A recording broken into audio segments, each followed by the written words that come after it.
সব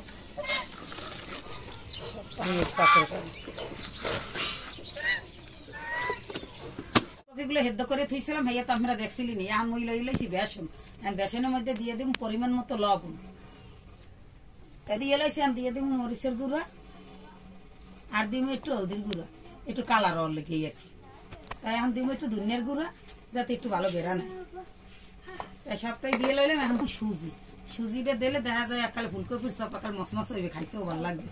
এর লাগে দিয়ে দিছি সুজি করে মাহাই লম। আর ফুলকপিটা আগেই সেদ্ধ করে থুইছি।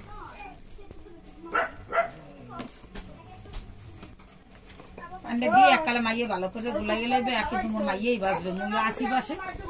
হ্যাঁ তো আপনারা দেখতেছেন না, আগে মাইয়ে গোলাপ তার দেখবে না। কড়াইতে তেল দিচ্ছি, তো তেল গরম হয়ে গেছে। আমি দিয়ে দিলাম এই যে ফুলকপির সবগুলা দিয়ে দিই, আস্তে আস্তে হয়ে দিই।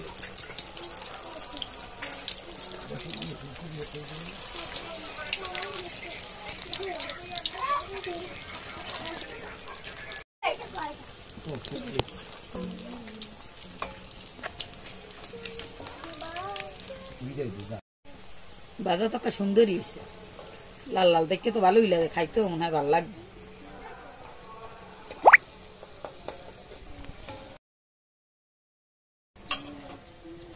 দেখতে কিন্তু খালি হেরে মিলা ডাক বেসছেও, খাইতে মজা আছে।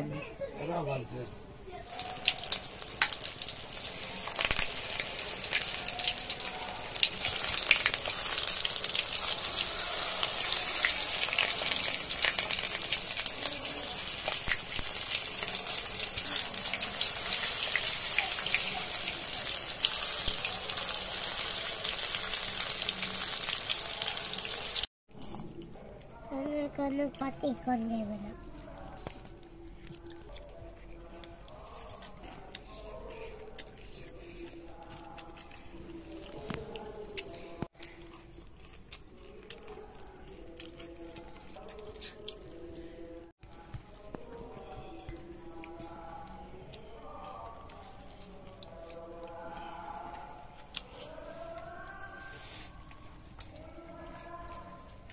সেই মজা হয়েছে বন্ধুরা,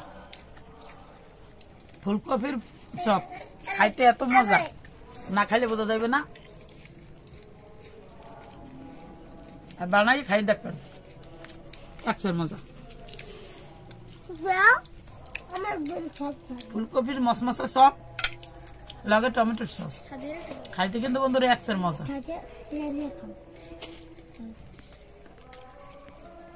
সবগুলো এতটা পরিমাণ মসমস হয়েছে, আর দেখুন ভিতরটা কত সুন্দর সিদ্ধ হয়েছে।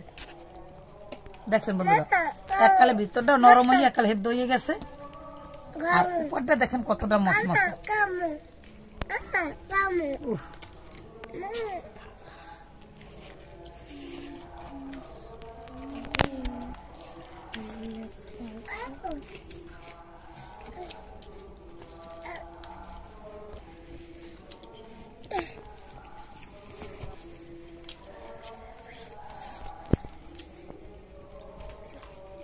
বন্ধুরা, ভিডিওটা যদি ভালো লাগে তাহলে লাইক করবেন, শেয়ার করবেন, কমেন্ট করবেন।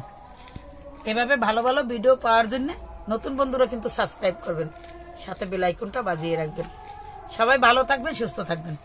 আল্লাহ হাফেজ, আসসালামু আলাইকুম।